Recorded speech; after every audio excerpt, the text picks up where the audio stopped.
എപ്പോഴും ക്ഷീണം, മാനസിക സമ്മർദ്ദം, ദുർബലത എല്ലാം തോന്നുന്നുണ്ടോ? പലപ്പോഴും അത് മതിയായ ഭക്ഷണം കഴിക്കാത്തത് കൊണ്ടാവാം. സ്ഥിരമായ ക്ഷീണം. നന്നായി ഉറങ്ങിയിട്ടും എപ്പോഴും ക്ഷീണമാണോ?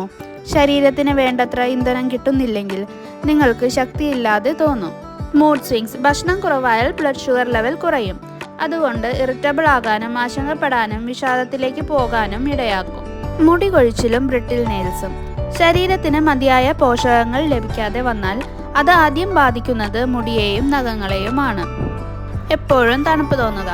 ഭക്ഷണം കുറവായാൽ മെറ്റബോളിസം കുറയും. ശരീരത്തിന് ചൂട് ഉൽപ്പാദിപ്പിക്കാൻ കഴിയാതെ നിങ്ങൾക്ക് എപ്പോഴും തണുപ്പ് തോന്നും. ശ്രദ്ധക്കുറവ്. ബ്രെയിനിന് ഗ്ലൂക്കോസ് അത്യാവശ്യമാണ്. ഭക്ഷണം മതിയായില്ലെങ്കിൽ മനസ്സ് മങ്ങുകയും ശ്രദ്ധ കുറയുകയും ചെയ്യും. ഈ ലക്ഷണങ്ങൾ കാണുന്നുണ്ടെങ്കിൽ ശരീരം പറയുന്നത് ഒരൊറ്റ കാര്യമാണ്: മതിയായ ഭക്ഷണം കഴിക്കൂ. പോഷകസമൃദ്ധമായ ബാലൻസ്ഡ് മീൽ അത്യാവശ്യമാണ്. കൂടുതൽ ഹെൽത്ത് ടിപ്സിനായി ഈ ചാനൽ സബ്സ്ക്രൈബ് ചെയ്യുക.